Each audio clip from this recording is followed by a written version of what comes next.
She only stopped at the diner because the GPS rerouted her. Rain in her hair, grief in her chest. She sat at a booth with cold toast and a grandfather she barely knew, already buried. But when a stranger whispered his name from the booth behind her, a name he never spoke, a war he never mentioned, a past buried in silence, everything changed. A rusted lighter, a crumpled napkin, and a letter she was never meant to find would ignite a global legacy of remembrance. Because sometimes a whisper isn't soft, it's seismic.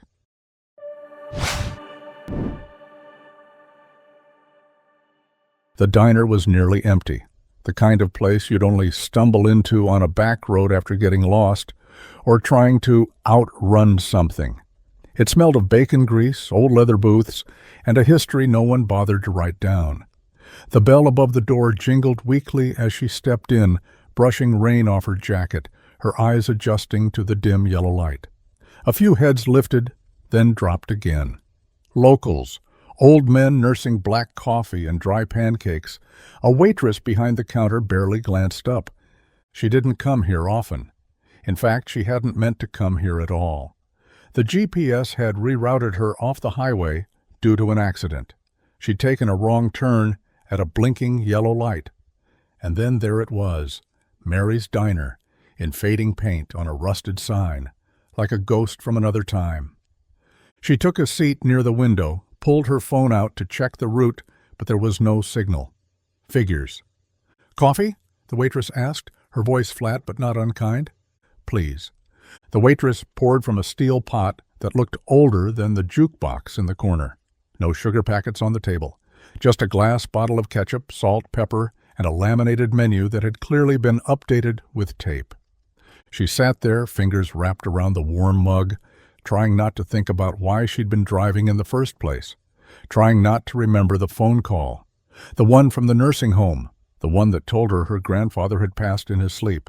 They hadn't been close. Not really. He'd been quiet, stoic, kept to himself. He'd lived in a small house at the edge of town with a cluttered garage and a photo of a woman on the mantel no one ever talked about. He never told war stories, never marched in parades. He had one photo of himself in uniform tucked into a drawer beside his socks. That was it. She tried asking once when she was a teenager. He'd looked at her for a long time and said, "There are things you leave in the dirt where they happened." So she let it go, until now. The waitress brought a plate of toast and eggs. She hadn't ordered it, but didn't argue. She was too tired, too numb. That's when she heard it, a whisper, low, from the booth behind her. Henry Maddox. The name hit her like a slap. She froze, turned slowly. An old man sat alone, hunched over his coffee. His skin was creased with time, and his hands trembled as he lifted the cup to his lips. His eyes, pale, milky, rimmed with red, watched her with a quiet intensity. "Excuse me," she said. He motioned to the empty seat across from him. She hesitated, then moved. Sat down slowly, eyes never leaving his. "You said a name," she said. "I did." "Henry Maddox, that's my grandfather." The old man nodded. She waited. He didn't speak. She leaned forward. "How do you know him?" There was a long pause. Then he reached into the pocket of his weathered jacket and pulled out a crumpled napkin. On it, in neat, shaky handwriting, was a series of numbers, coordinates. "He saved my life," the man said. Her throat closed. "What?" "Vietnam. Long time ago. Not a day passes I don't see it." She stared at him, heart thudding. "He never talked about it." Most of us didn't. He slid the napkin toward her. "These coordinates, that's where he pulled me out, under fire. I had shrapnel in my back. He carried me 3 clicks through jungle. Should have left me. Would have made it out faster." "But he didn't," she whispered. "No," the man said, eyes far away now. "He didn't." She looked down at the napkin. Her hands were shaking. "You're sure it was him?" He nodded. "Corporal Henry Maddox. Wrote letters to his wife every day, tied them in a rubber band, kept them in his helmet." Her heart cracked. "That's the photo. Your grandmother?" She died before I was born. He never remarried." The old man smiled sadly. He never stopped loving her. She blinked back tears. "Why didn't he ever tell us?" He shrugged. "Some stories aren't meant to be told. Some are meant to be carried." He reached into his jacket again and pulled out a rusted lighter. "He gave me this when I thought I was dying. Said it had always brought him luck. I told him I'd give it back one day." He held it out. She took it with shaking hands. It was dented, heavy, worn smooth from decades of use. On the side, barely legible, were the initials H.M. "I thought he died in silence," she whispered. The old man smiled. "No, girl. He died a hero. He just didn't need the world to know." They sat there in the quiet hum of the diner. The jukebox in the corner clicked on, playing a song so old even the dust seemed to remember the words. She stared down at the lighter. "I wish I could have asked him," she said. "You just did." And with that the old man stood, tossed a few crumpled bills on the table, walked slowly toward the door, his boots scuffing the tile with each step. She sat there long after he was gone. Eventually, the waitress returned with the check. "Friend of yours?" she asked. I don't know," she said. The waitress nodded. "He comes in once a year, same day. Never talks, just sits in that booth." "What day?" The waitress pointed at the calendar behind the counter. "April 17th, the day her grandfather died." "No, the day his unit had been ambushed in 1971.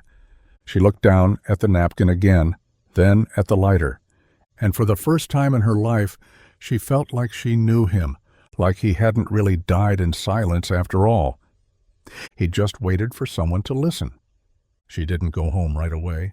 After the old man left the diner, she sat there for almost an hour, the lighter clutched in her hand, the napkin with the coordinates folded and unfolded, and folded again like a prayer. The waitress had refilled her coffee twice and left her alone, maybe out of respect, maybe out of curiosity. She didn't care. Something had changed. Something fundamental.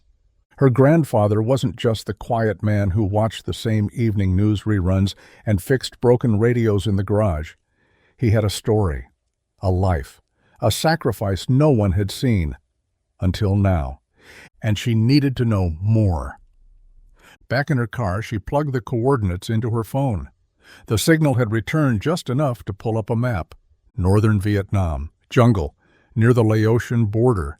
She'd never been. Never even thought about going. But now she couldn't stop thinking about it. The terrain, the heat, the fire he'd carried another man through. The sound of gunfire and screams and breath held so tightly that decades later, he still hadn't let it go. At home, she dug through the box from the nursing home, the one marked personal effects. She hadn't touched it until now. Inside were the usual things, a pair of glasses, a wristwatch, an old wallet with cracked leather, but tucked into the side pocket of the wallet, almost hidden, was a folded slip of paper. A letter. Addressed to her, her name written in the corner in faded ink. Her breath caught. She opened it with trembling fingers. "My dearest Ella, if you're reading this, it means I'm gone. I'm sorry we never talked more. I guess I never figured out how. The war wasn't something I could put into words, and I didn't want to ruin your idea of me by trying, but there's something I want you to know. There was a man I saved. His name was Carl Bishop. We were ambushed on a ridgeline west of Quang Tri. He was bleeding out, and I dragged him through jungle for hours. We were just kids, scared, alone. But we made it, and after that I made a promise to myself. If I could save one person, then maybe everything I'd done, maybe it wasn't for nothing. I never wanted medals, I never wanted thanks, I just wanted peace. But I've watched you grow, Ella.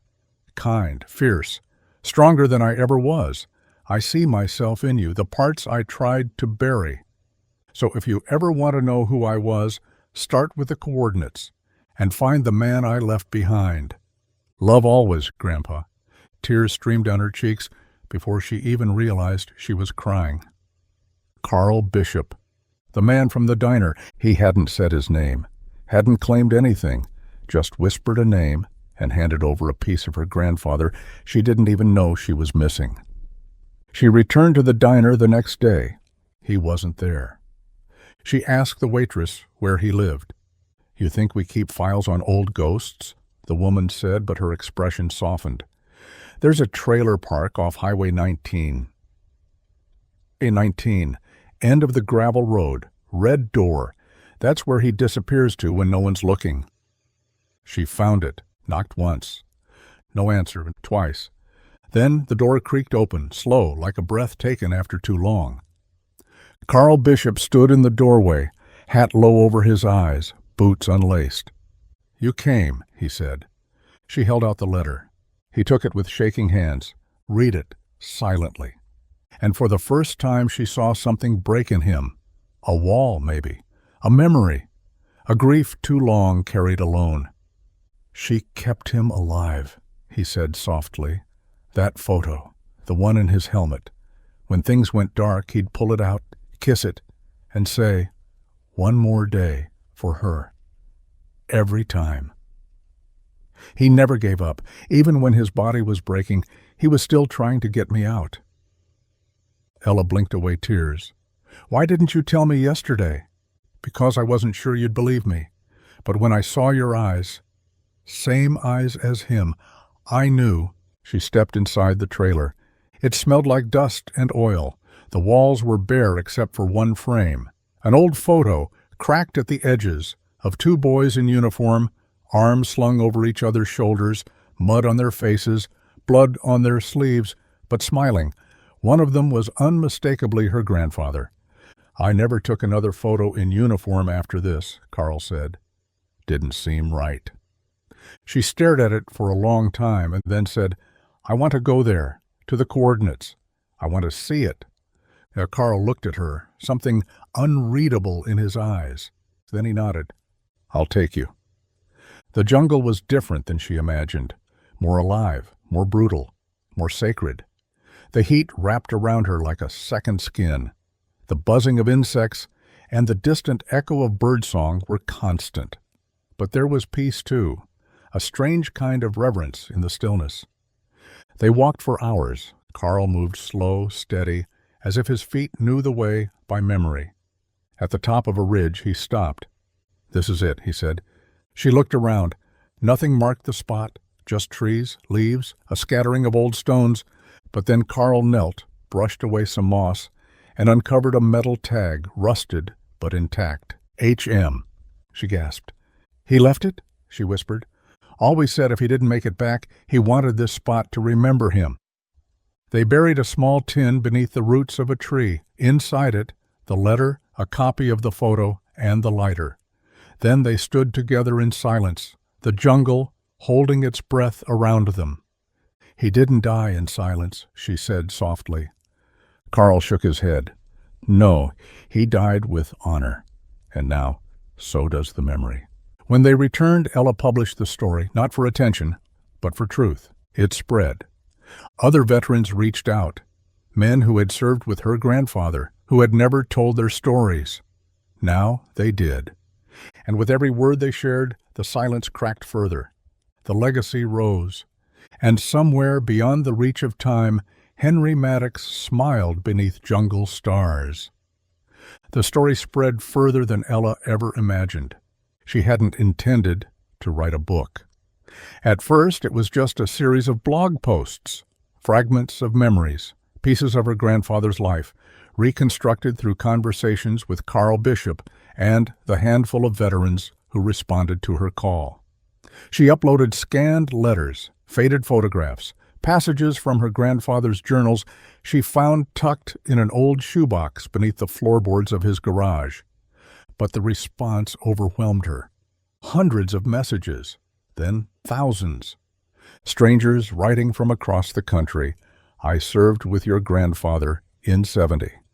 My father never spoke a word about the war.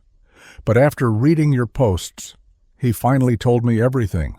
I've been carrying guilt for 50 years. Your story helped me let go." People began sending her items, dog tags, service pins, Letters once returned to sender decades ago and still unopened, patches stained with jungle rot and blood.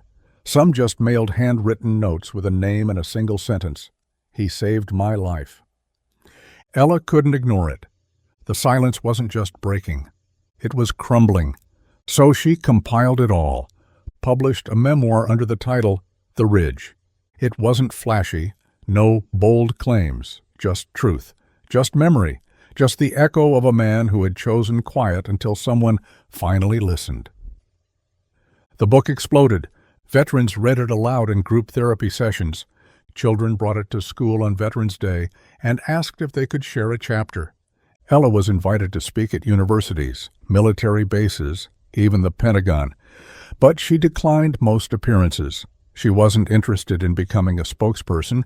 She just wanted the story to reach those who needed it.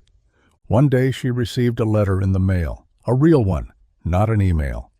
The envelope was old, yellowed.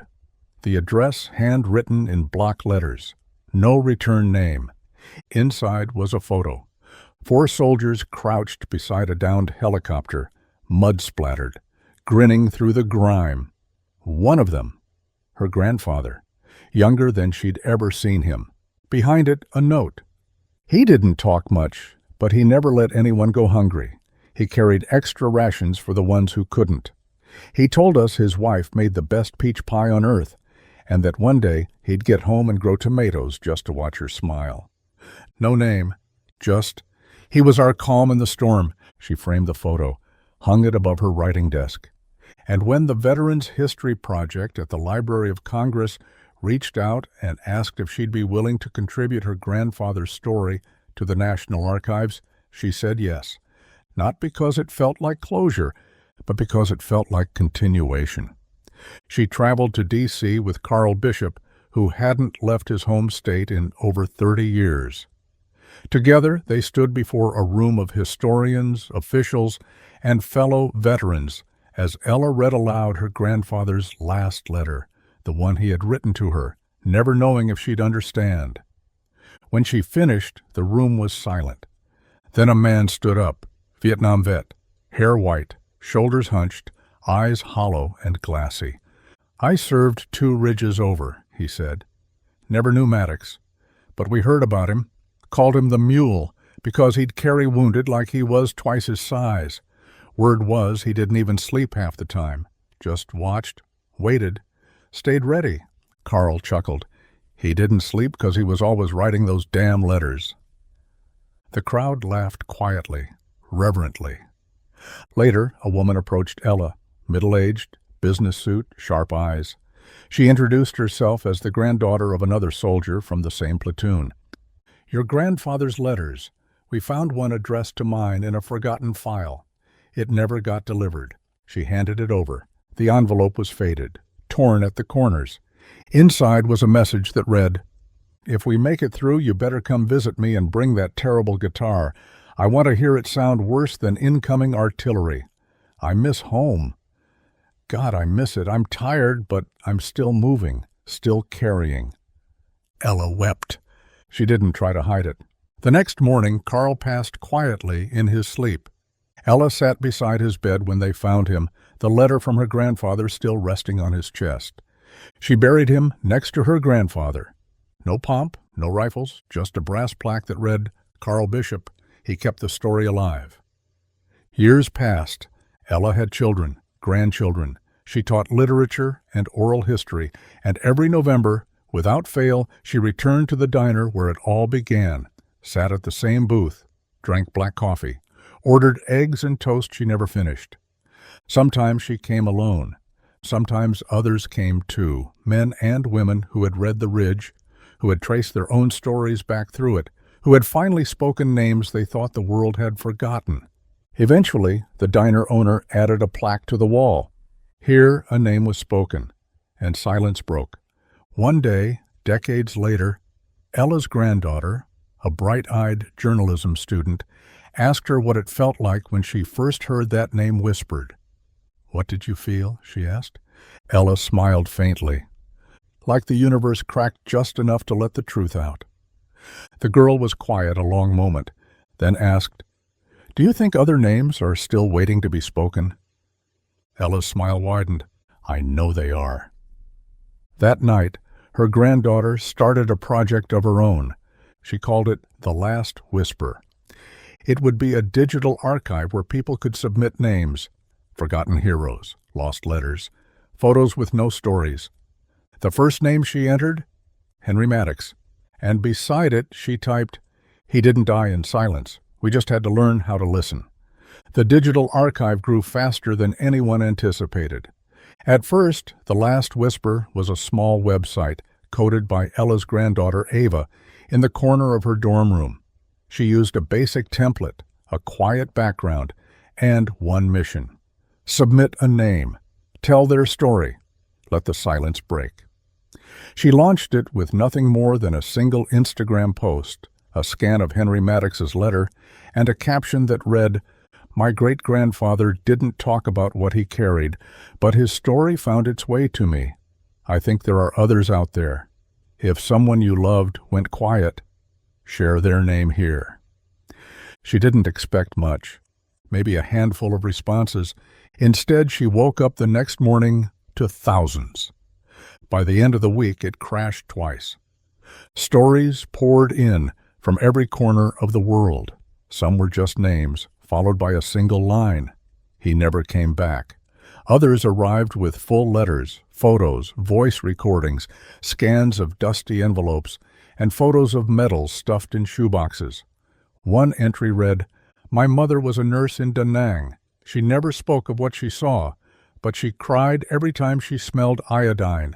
This is her name, Lena Haddad." Another, "My brother left for Afghanistan in 2006. He sent back jokes, silly drawings, and playlists. He didn't make it home. We never knew what he did. Then a stranger emailed us this photo. Turns out he saved a convoy no one wrote about." Within months, Ava had help, fellow students, archivists, veterans, volunteers. They categorized entries by name, by war, by country. They created a search tool. Families began finding each other. Some learned details they'd waited a lifetime to hear. And in a small apartment in Philadelphia, a 92-year-old man named Wallace Jenkins stared at a screen with trembling hands, tears sliding down his cheeks. "I thought I was the last," he whispered, "but Maddox lived." He clicked Submit. Wallace Jenkins, 3rd Infantry, saved by Henry Maddox, 1971. I owe him everything. Ava read it aloud to Ella that night. Her eyes filled with tears. He remembered. He never forgot, Ava said. None of them did. Yeah, one afternoon, a museum curator from the Smithsonian called. We'd like to host a permanent exhibit. They worked together for months. Curated items from the Last Whisper archive, a dog tag with a dent where a bullet struck, a helmet with the words, "One More Day," carved inside. Letters from foxholes, field maps with handwritten notes like, "Tell her I'm okay," and he was singing when he died. The centerpiece? A digital wall of names, projected across a massive curved screen. The names drifted like ash in wind, each one clickable, each one linked to a story, a voice, a face, a life. At the grand opening, Ella spoke. She stood on stage, a little slower now, white-haired and wrapped in a gray shawl that had once belonged to her grandfather's wife, her great-grandmother. "My grandfather didn't leave us a legend," she said. "He left us a silence so heavy it took generations to lift. But once someone finally whispered his name, the whole world leaned in." She paused, "and it turns out we were all waiting to speak." The crowd stood in quiet reverence as Henry Maddox's name glowed behind her. Not in bold, not in gold, but in light. Ava took the stage next, holding up her phone. "Some of you have names on your tongues right now, people you've never spoken about, names you were afraid to say or thought no one would care to hear. I'm asking you to say them." She pulled up the Last Whisper app, tapped the record button, and said, "Henry Maddox." One by one, others followed. In a theater packed with hundreds of people, veterans, families, strangers, they began whispering names into their phones. Thomas Reed, Miguel Alvarez, Mai Nguyen, Eliza Shaw, Rahim Khan, William Bill Carter. The sound wasn't loud, but it was thunderous in meaning. From that night forward, the Whisper Wall never stopped playing. New names scrolled daily, every hour. 1,000 languages, 1,000,000 syllables, all carrying one shared truth. The dead don't disappear when we speak their names. They come back, not in body, but in light. A year later, Ella passed away quietly, surrounded by family. They buried her next to her grandfather under a tree at the edge of a small cemetery. Her headstone bore no titles, no grand claims, just her name. And beneath it, she broke the silence. Ava sat by the grave that evening, phone in her lap, bracelet on her wrist. Her mother had given it to her the night before, the same bracelet Henry once carried in his boot, now old and smooth as riverstone. She opened the last whisper, typed a final entry under Ella Maddox. She thought he died in silence. He didn't. She thought no one remembered. We did. She thought one voice wouldn't be enough. It was. She hit submit, and the whisper became a roar. 10 years later, the last whisper had become more than an archive. It had become a ritual. People didn't just visit the site or the museum, they carried it with them. In weddings, in funerals, in the silent minutes before deployments, or the long seconds after opening a box of old medals that no one had touched since the war. Families began teaching children how to whisper names, not just into phones, but into memory. It became common to hear someone say, "Put it in the whisper," when they learned of a name that had never been spoken aloud. Entire communities held whisper vigils, nights when people gathered in parks, in church basements, in backyards, just to say names and tell the stories behind them. No microphones, no spotlights, just voices, just memory. And one name was always spoken first. Henry Maddox, the name that had cracked the silence, the one that reminded the world that quiet did not mean forgotten, and stillness did not mean surrender. Ava had since become the director of the Last Whisper Global Archive. Her team had grown to hundreds: historians, developers, trauma counselors, retired soldiers, archivists, linguists. They preserved every submission, created audio libraries for future generations, developed an AI tool that could take fragmentary memories and cross-reference them with historical data to help families fill in blanks. But she kept Henry's original letter on her own desk. And every year, on the anniversary of the day her great-grandmother received news that Henry Maddox was presumed dead in the jungle, she would return to the diner. Yes, that diner. It still stood, old but proud, its red vinyl booths patched with care, its bell over the door jingling the same way it had all those years ago. The owner had changed, now a second-generation woman named Chloe, who remembered Ella from her childhood and knew exactly what to say when Ava walked in. "Booth 4? "Always," Ava replied. She would order black coffee and eggs and toast, just like her great-grandmother, even though she never ate much. She didn't come to eat. She came to listen. And every year someone new would show up, not planned, not scheduled. A woman carrying a photo in a plastic sleeve, eyes rimmed red. A man holding a letter with handwriting so familiar it felt like blood. One year, a boy no older than 10 walked in, holding his grandfather's dog tag and asking if this was the place where the names started speaking again. "Yes," Ava said, "this is the place." On the 50th anniversary of The Last Whisper, Ava announced a new initiative, a global satellite broadcast of names. Just names, spoken aloud, one after another. No advertisements, no speeches, just hours and hours of names, and they called it Echo Day. It was aired in over 100 countries, translated in real time, with faces and voices of descendants, survivors, friends, strangers, military and civilian, lost and found. The stream began, as always, with the name Henry Maddox. Then came Carl Bishop, then Ella Maddox. Then the thousands who had come after, veterans from long-forgotten battles, medics, nurses, interpreters, peacekeepers, children of the lost, friends of the fallen.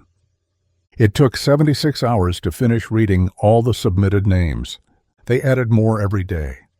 And in a quiet corner of the original Whisper Wall Museum, now expanded to encompass memory wings across 5 continents, stood a digital terminal where anyone, from anywhere, could add a name. Above it, carved in brass, she thought her grandfather died in silence until a whisper became a world.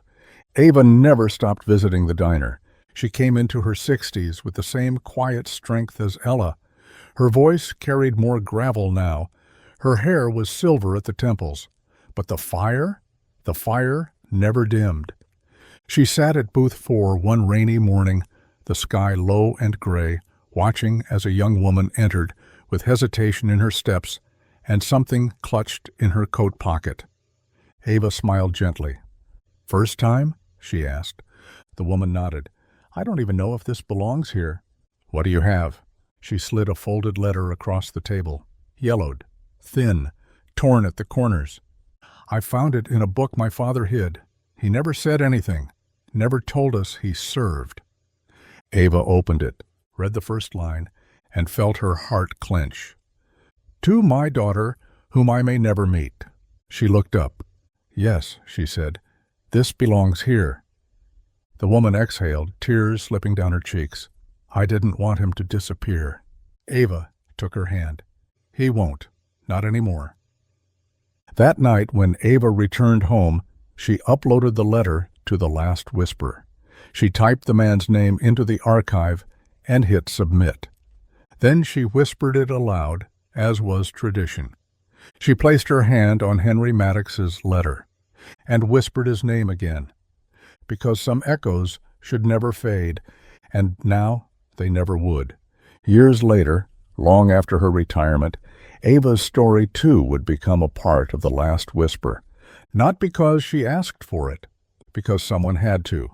It was her niece, Maya, who inherited her journals after Ava passed away in her sleep at the age of 89. The journals were wrapped in cloth, tied with a silk ribbon faded from sunlight, and labeled in Ava's handwriting, "For the one who still listens." Maya had always listened. Even as a child, she'd sat cross-legged on Ava's living room carpet, listening to the stories about Henry, about Ella, about the diner booth, the lighter passed from hand to hand, about the silence that became a flood of voices. So when she opened the journals, it didn't feel like she was learning something new. It felt like she was coming home. She found letters Ava never sent, notes to herself, reflections on names she'd whispered, stories that had broken her heart, and those that had stitched it back together again. There were dreams she had for the last whisper, features she never lived to implement, projects left in pencil sketches and half-coded files. Maya read it all, then picked up where Ava left off. She became the new director of the archive. She didn't try to be her aunt. She just followed the mission, speak the names, share the truth, break the silence. And like those before her, she kept the tradition alive. Every year she sat at booth 4, ordered black coffee, toast, and eggs, and waited. The world outside had changed. Holograms, hybrid learning, voice-activated everything. But inside that diner, time stood still. The bell above the door still jingled the same way. The jukebox still hummed quietly in the corner. The waitress still poured coffee like it was sacred. One rainy morning, a boy walked in, soaking wet, backpack clutched to his chest, maybe 12, maybe younger. He approached Maya slowly. "I think I'm supposed to be here," he said. "Tell me your name," she said gently. "Levi." He unzipped the backpack and pulled out a shoebox. Inside were old photos, a folded flag, and a cassette tape. "My mom said my grandpa died in Iraq, but no one ever talked about him. We weren't allowed to, not even at home." Maya nodded. "Have you listened to the tape?" He shook his head. "Too scared. Would you like me to?" He handed it over. They played it together on an old Walkman the owner kept behind the counter, just in case. The tape crackled. Then a voice came through, low, rough, but clear. If this makes it home, I want Levi to know I saw his photo every day, that I fought for something, that I wasn't afraid, not really, just didn't want to be forgotten. Levi covered his mouth. Maya reached across the table and took his hand. "You're here," she said. "He's not forgotten." She uploaded the tape that evening, created an entry, Staff Sergeant Connor West. I wasn't afraid, not really, just didn't want to be forgotten.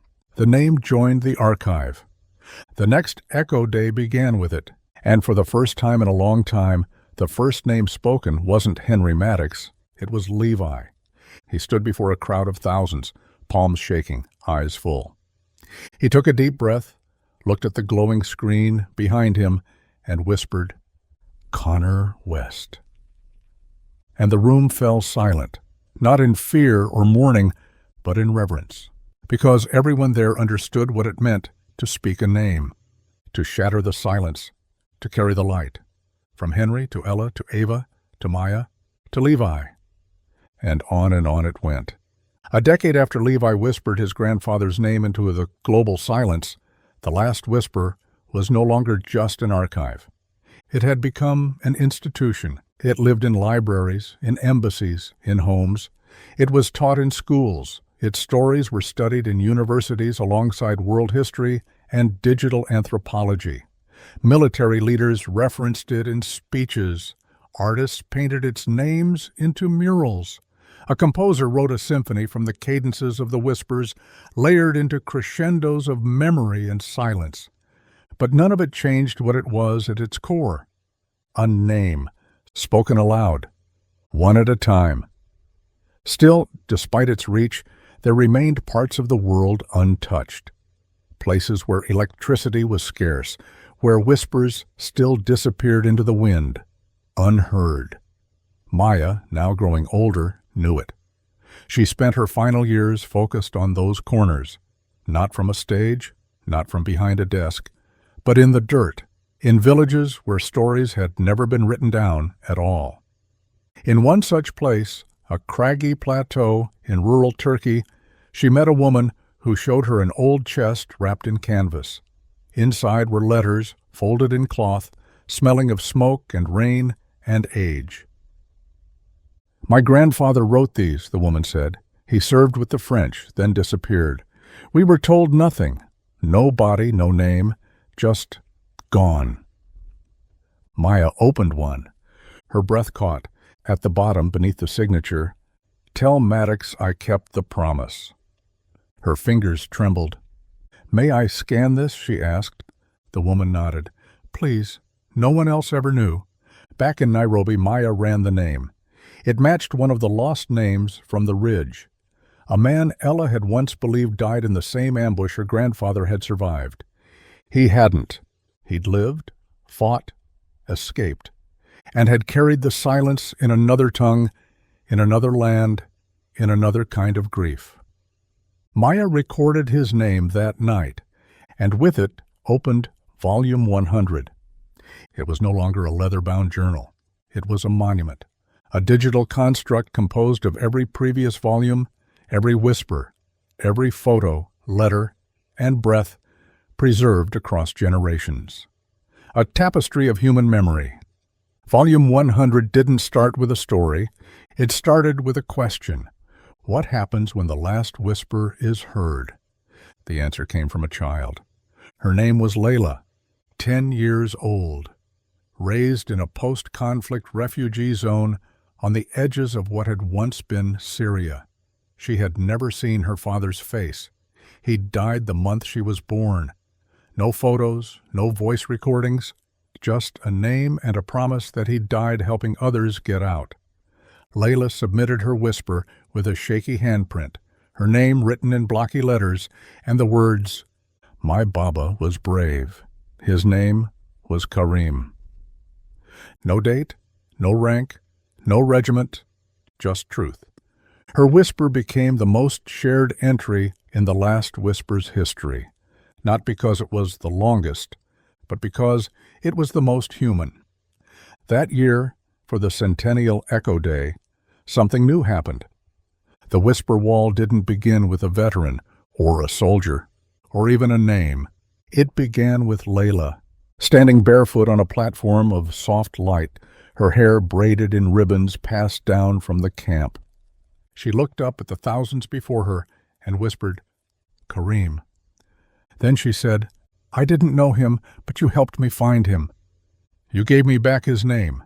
And with that, the wall of light behind her erupted with whispers rising like constellations, one by one, until the entire sky above the open dome was covered in names, spoken not in sequence, but together, a roar of memory, a wave of legacy, a sound that didn't fade but built. It wasn't an ending. It was a handoff. And somewhere, maybe in a diner, maybe in a jungle, maybe in a heart still aching with what was never said, someone closed their eyes and finally whispered the name they'd held for too long. Because the silence had been broken, and it would never return. In the decades that followed, the last whisper transcended borders, languages, even war itself. It became part of who people were. Children grew up learning how to say the names, not just memorizing them, but honoring them, practicing how to speak softly, clearly, like each word carried a soul. Because it did. Layla became one of the youngest board members in the last Whisper's history.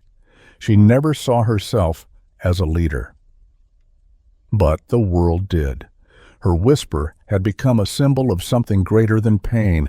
It was the sound of recovery, of someone remembering someone they never got to know. She often said, "It wasn't about finding my father. It was about remembering that he was worth finding." She started a global youth branch called Whisper Light. It taught kids in every country how to research their own histories, how to listen to elders, how to preserve the letters, how to find the names left behind in broken buildings, dusty attics, burned-out homes, in places ravaged by violence or climate where names had been lost for generations. Whisper Light teams worked to rebuild digital trails of those forgotten. Each recovered name was added to the global Whisper Tree, a digital monument growing from the base of the Whisper Wall itself. Each branch held a name. Each leaf held a story. The tree bloomed with every submission. You could walk under it, tap a leaf, and hear a whisper from 100 years ago, a prayer, a goodbye, a joke, a promise. Every year a new branch bloomed in honor of those whose names had only just been discovered. One year, a Whisper Light team found an old box buried beneath rubble in a collapsed chapel in Sarajevo. Inside, 147 handwritten names. No dates, no countries, just first names. No one had claimed them in over 80 years. Layla brought them to the Whisper Tree. She didn't make a speech. She just stood before the crowd and whispered each name one by one, tears dripping down her jaw like rain off an awning. The wind was quiet that day. The world seemed to pause. When she finished, the leaves flickered gold, and the tree grew. By its 100th anniversary, the last Whisper had archived over 64 million names, some with full biographies, some with only a word, some anonymous, labeled only as unknown carried. Because even if their names had vanished, the legacy hadn't. A monument was built not in stone or bronze, but in light and sound. A chamber at the heart of the global archive that allowed you to sit inside a cocoon of darkness.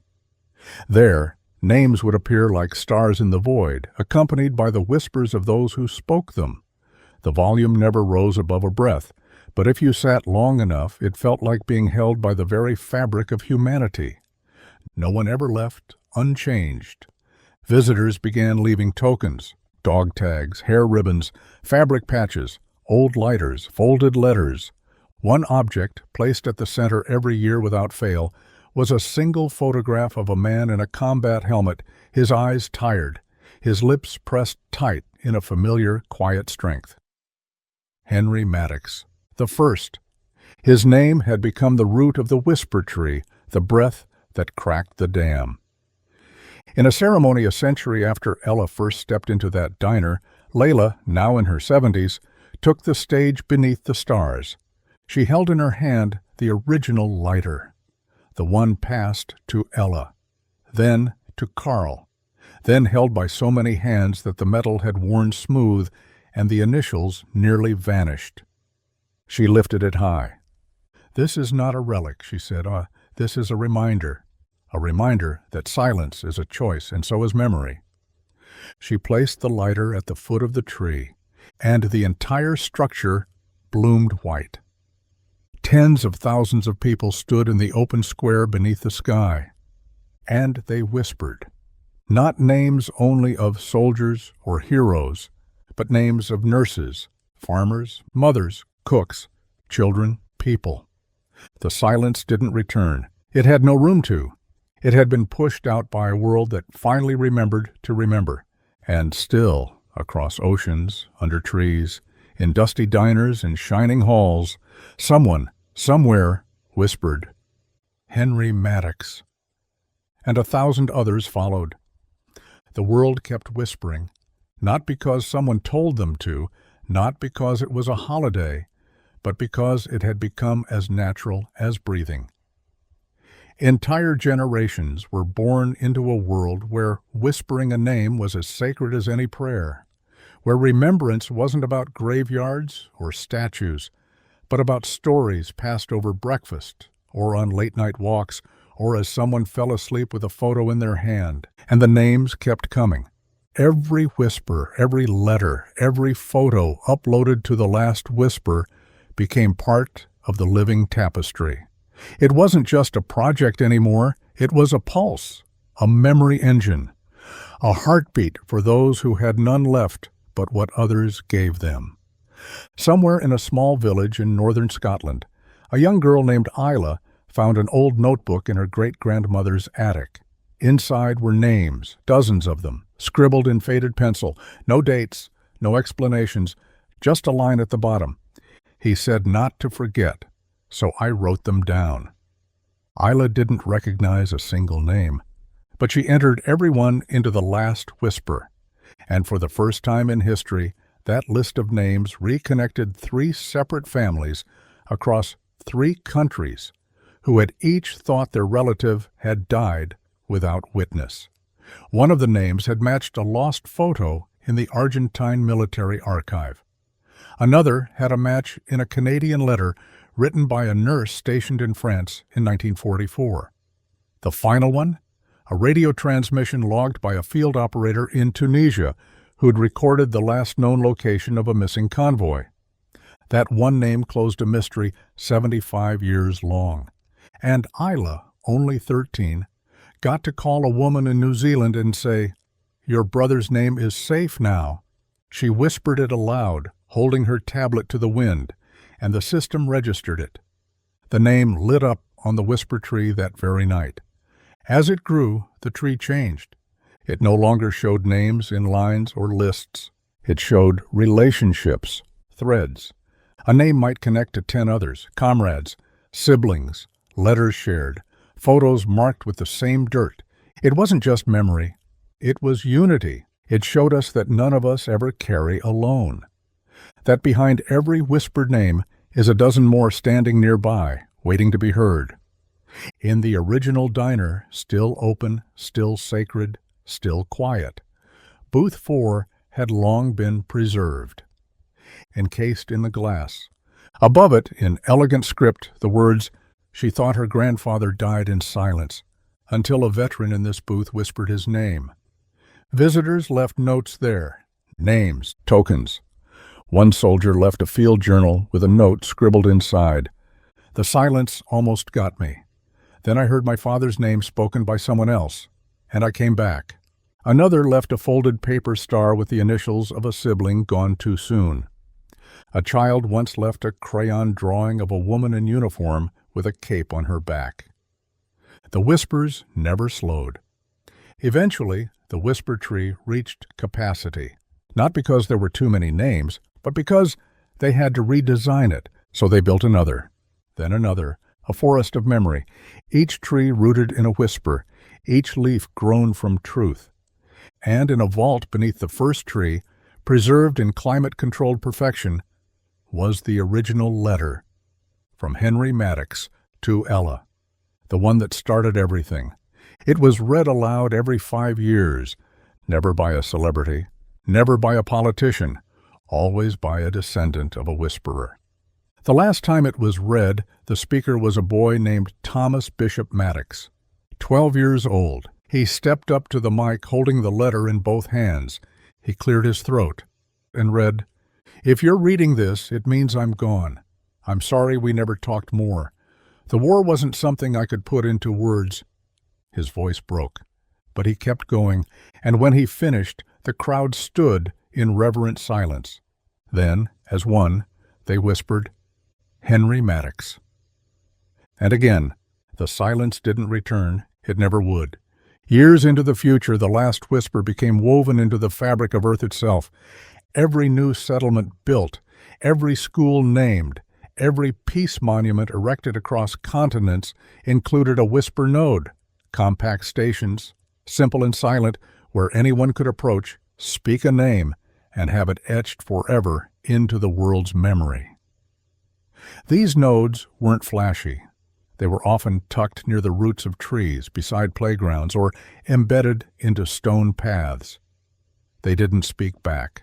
They only listened. And that was enough, because the world had learned something generations ago that it never forgot. Names matter. Names build legacies. Names carry pain and honor, regret and promise, all in a single breath.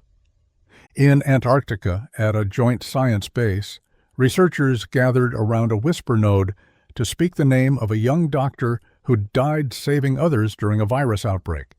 In the Martian colony of Eos Ridge, a dome was inscribed with the first whisper ever spoken on another planet. It read, "We carry them even here." Back on Earth, Maya's granddaughter, Amara, became the first to create a new whisper tree grown entirely from submissions gathered by AI assistants. The system had learned how to recognize old war records, letters, even voice notes from dusty analog tapes recovered in forgotten archives. The tree bloomed in a virtual memorial accessible by anyone, anywhere. Yet still, the original tree remained the most visited.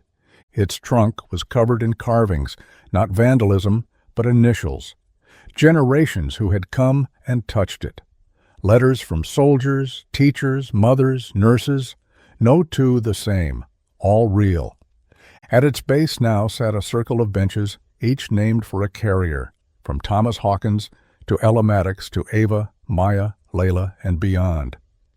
And on a single stone, weathered smooth by decades of hands resting upon it, one phrase remained unchanged. He didn't die in silence. We just had to learn how to listen. One night, on the 200th anniversary of the very first whisper, people gathered from all over the world and beyond. It was raining in some places, snowing in others. On Eos Ridge, it was cold but clear. Underwater bases broadcast their own readings. On floating refugee ships, rebuilt into sanctuaries of learning, candles flickered beside makeshift whisper nodes. No speeches were prepared, no order of service, just voices.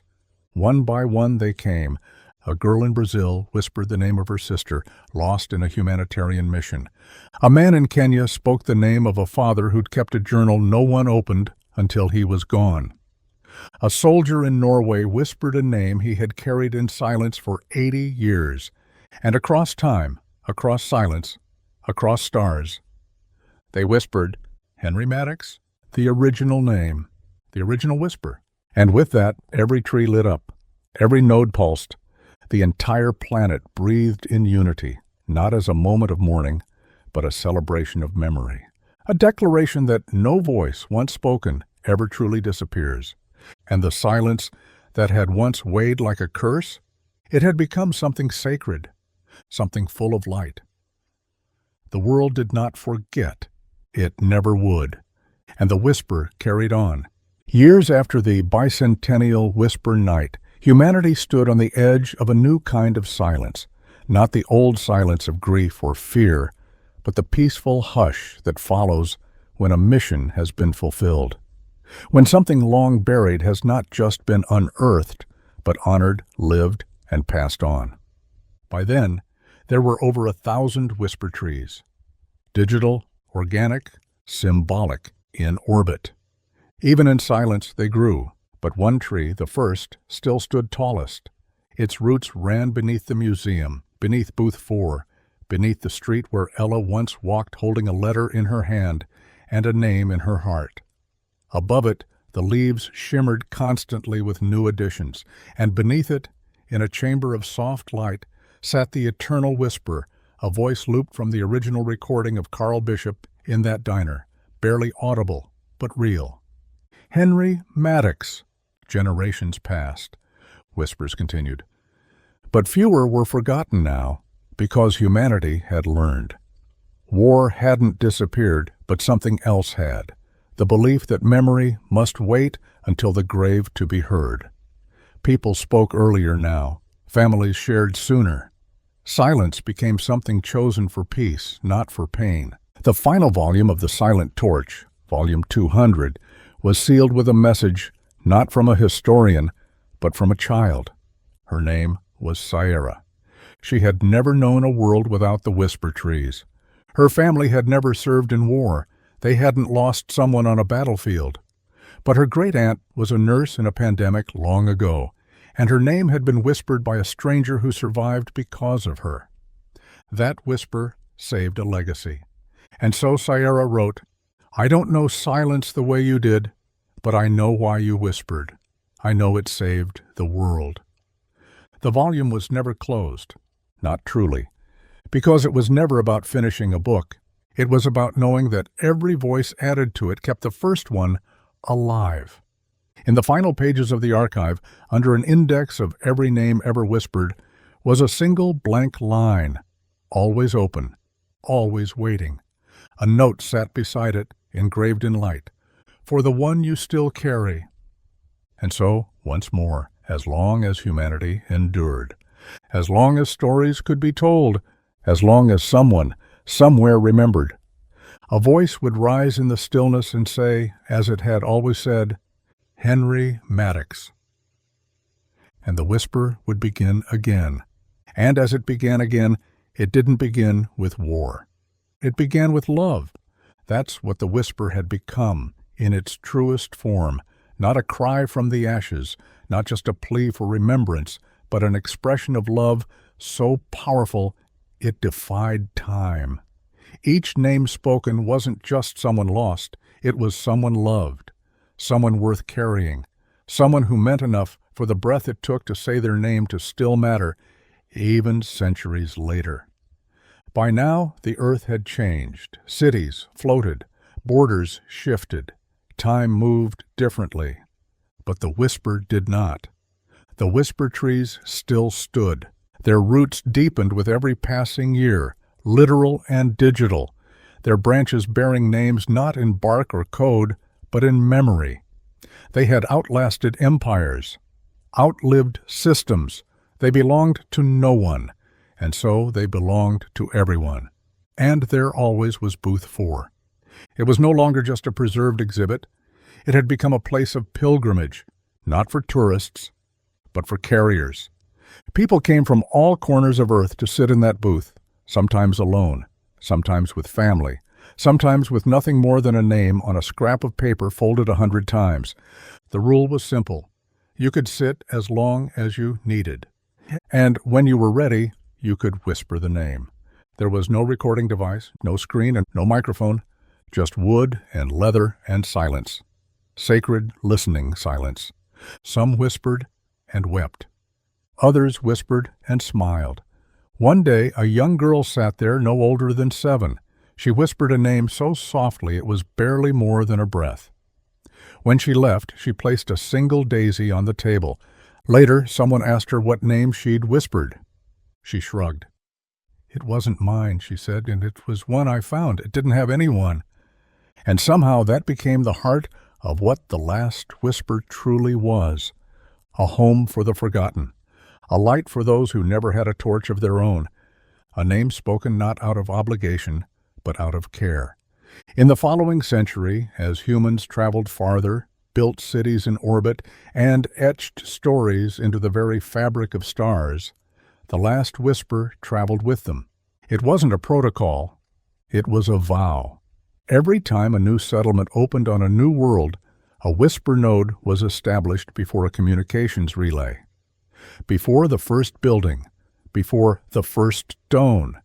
And every first whisper spoken in each place, it was the same name, Henry Maddox.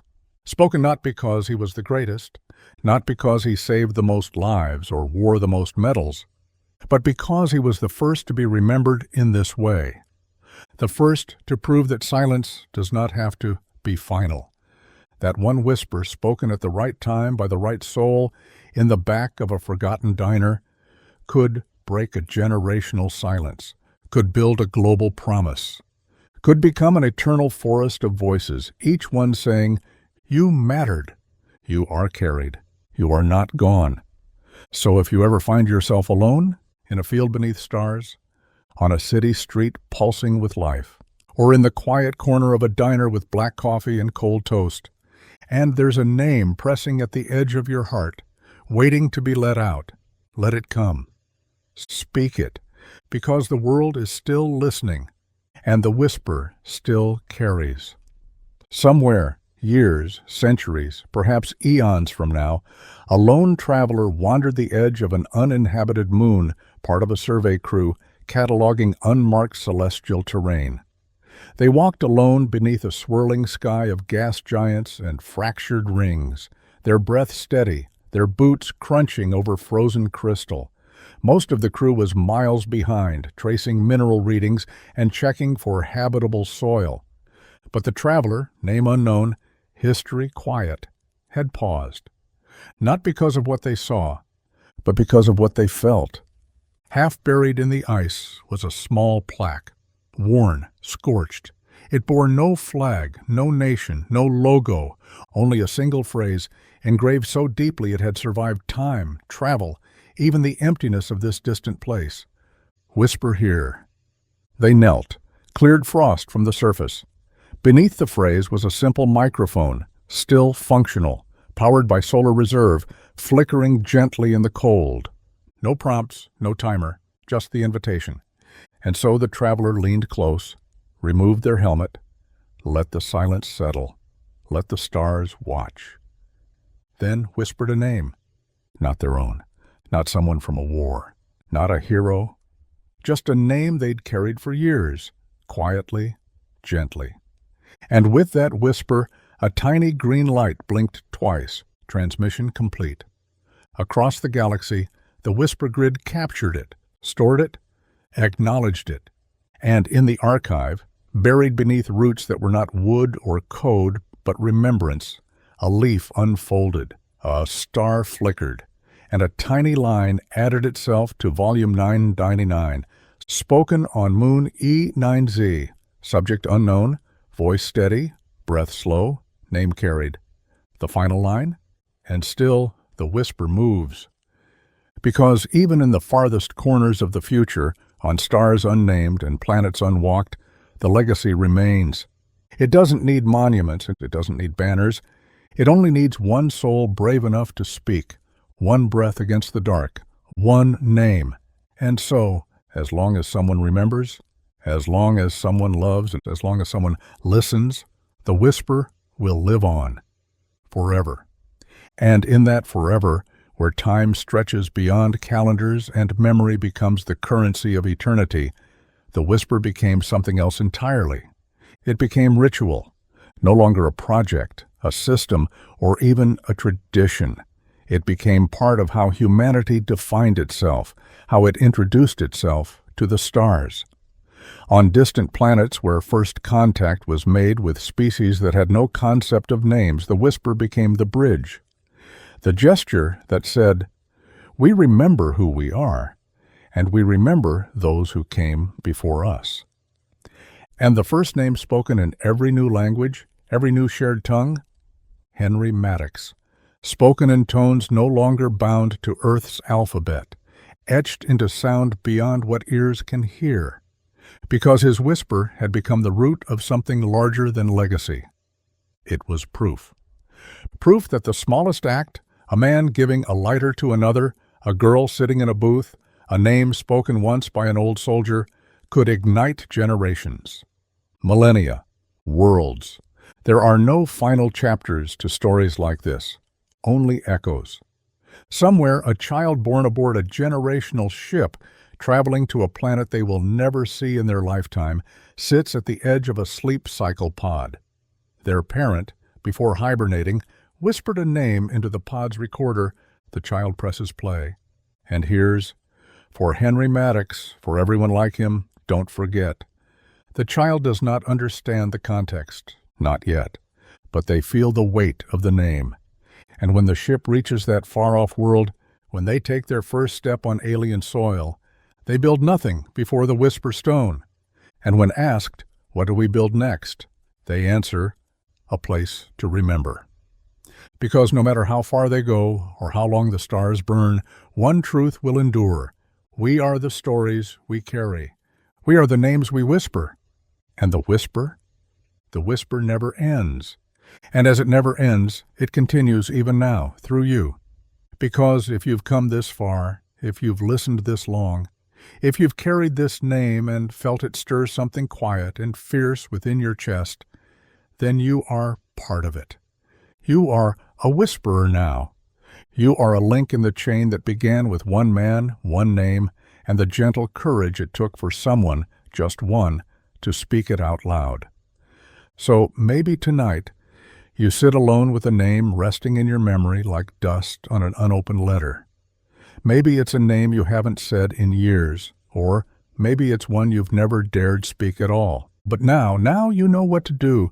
You whisper it. You give it life. You remind the world and yourself that silence does not erase love, that forgetting is not the end, and that names, like stars, shine even when they are far from view. And when you do, when the whisper leaves your lips, however soft, however uncertain, the world listens. The roots deepen, the trees grow, the leaves shimmer, the echoes ripple outward to join the millions before and after. And somewhere beyond time, beyond place, beyond endings, a voice whispers back, "I'm still here." And the whisper goes on. And in the deepest vault of the original archive, beneath layers of preserved memory and echoing light, sits one final item, simple, unremarkable at first glance. A diner receipt, faded ink, crinkled paper. 2 lines, coffee, $1 centavos, toast and eggs, 3.75s. No signature, no message, just a timestamp. April 17th, 1971. 9:14 a.m. Taped to the back, handwritten in black ink, are 4 words. She heard his name. It's the only artifact that's never been digitized, never been replicated. It rests behind a glass that cannot be scanned, copied, or translated. A whisper sealed in paper, a relic of the exact moment the world began to remember, not with parades or proclamations, but with voices. There is no plaque beside it, no description, because those who find it already know it's the receipt from the booth. Booth 4, where silence cracked, where a granddaughter learned her grandfather didn't die alone in the dark, where memory became mission. And all around that artifact the names still bloom, like stars etched into night, each one once nearly forgotten, now carried through space, time, blood, breath, and voice. So wherever you are, reading this now, holding a name in your heart, you already know what comes next. There is no ending. There is only the moment, and the whisper, still waiting to be spoken. So go on, say it, say their name. And somewhere as you speak it, that name, your name, their name, the name, slips into the current, into the vast river of memory that now circles not just one world, but many. It passes through the whisper grid where every syllable is met with reverence, not processed, not cataloged, received.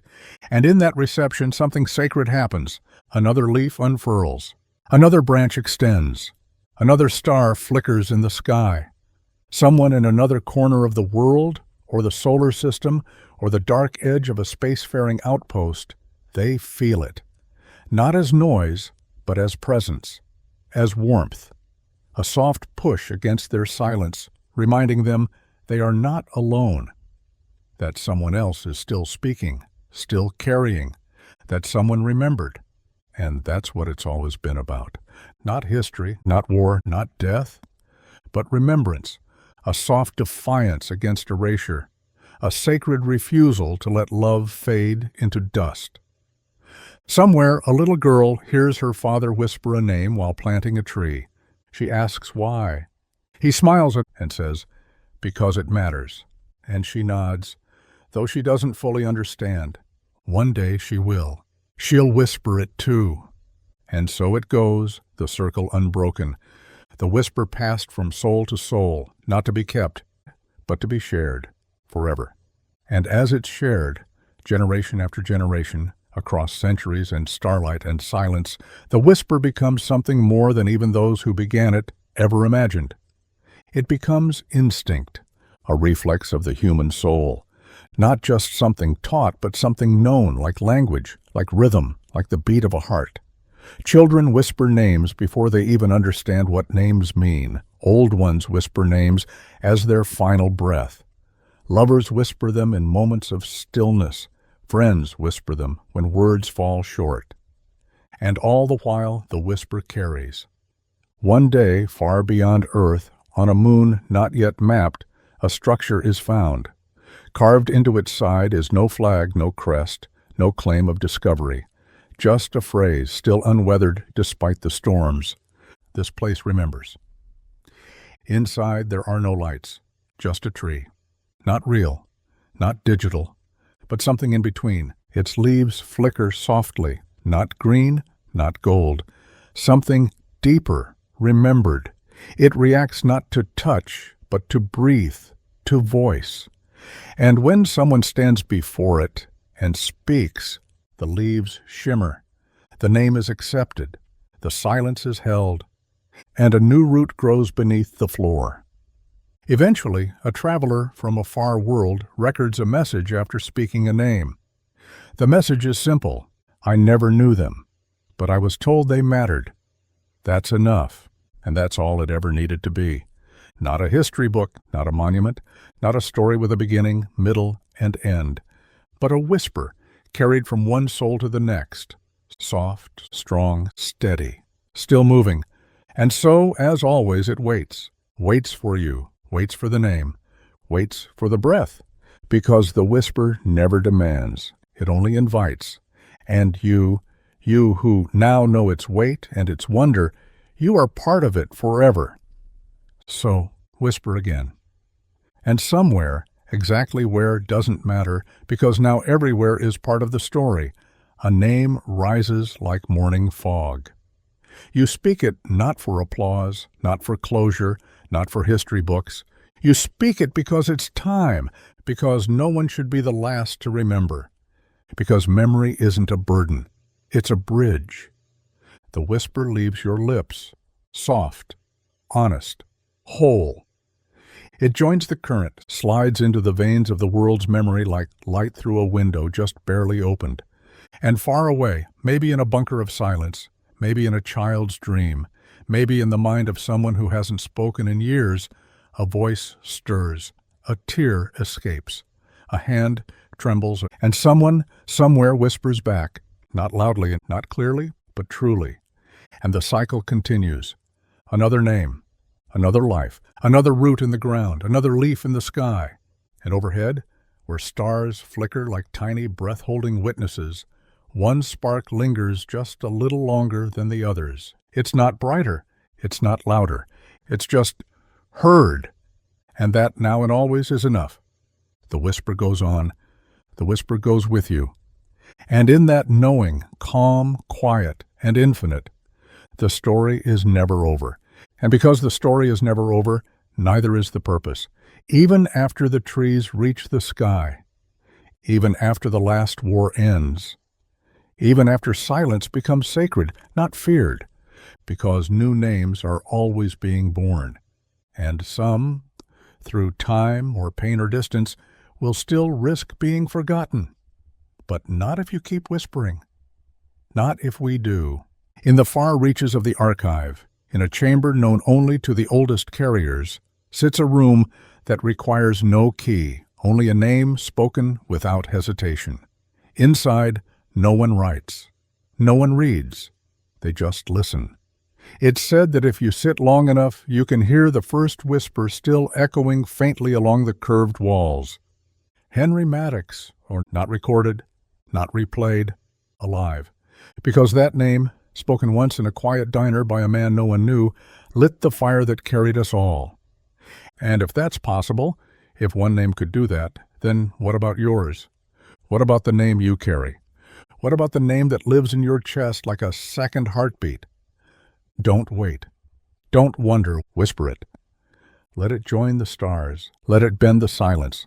Let it become part of the endless thread that ties all of us together, name by name, breath by breath. Because this is what legacy looks like. Not carved in stone, not etched in metals, but spoken softly, by you, right now, and forever. And as your whisper joins the chorus, ancient and ever new, the world doesn't shift with thunder. It doesn't blaze or break open. It simply breathes, as if exhaling after holding something precious for far too long. And that breath, that stillness, it's everything. Somewhere far from where the whisper began, another name follows yours.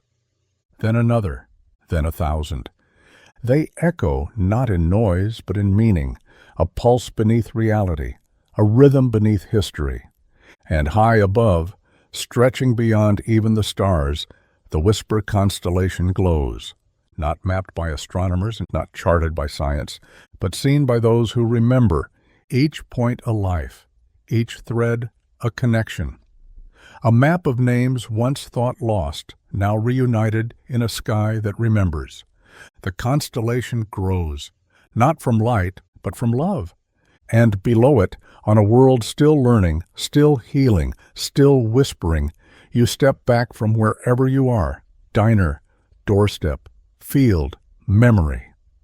And you understand something deeper than language. You were never whispering into the silence. You were whispering through it. And on the other side, they were always listening. The roots, the leaves, the stars, the names, the ones who carried first, the ones who carried next, and the ones still waiting. So now, when someone asks what the whisper is, what it means, why it matters, you can answer, not with an explanation, not with a lecture, but with the simplest truth the world has ever known, because they were loved. And that is all it takes to keep the whisper alive. And so the whisper lives. It lives in you now, not as a burden, not as an obligation, but as a light. A quiet, steady flame passed through hands that shook, hands that bled, hands that held on even when no one was looking. You are part of that lineage now. You always were. From Thomas Hawkins in the jungle, whispering names as he carried brothers on his back, to Ella Maddox, hearing a stranger speak her grandfather's name in a diner booth that became sacred ground, to Ava, digitizing legacy by candlelight and turning pain into purpose, to Layla, whispering for the first time in place of a father she never knew and still loving him anyway, to Maya, building branches from ashes and refusing to let silence write the ending, to Levi, who thought he was just a boy but spoke like the first star cracking open night, unto Amara, who stood among 1,000 leaves and told the universe that the story would never be finished because love never is. Now, you, with your whisper, your name, the name you carry, the one you're thinking of even now. Speak it. Let it rise. Let it join the constellation of souls who were remembered because someone decided they mattered enough to be said out loud. One name. That's how it always begins. That's how it always continues. That's how it never ends. So say it again. Say it for them. Say it for you. And let the whisper go on. And as the whisper goes on, something beautiful happens. It doesn't just echo, it returns, not as the same sound, but as warmth, as peace, as the quiet knowing that someone, somewhere, heard you, that the name mattered, that it touched the roots of the whisper tree and bloomed another leaf of memory, that it lit a new point in the constellation that never stops growing.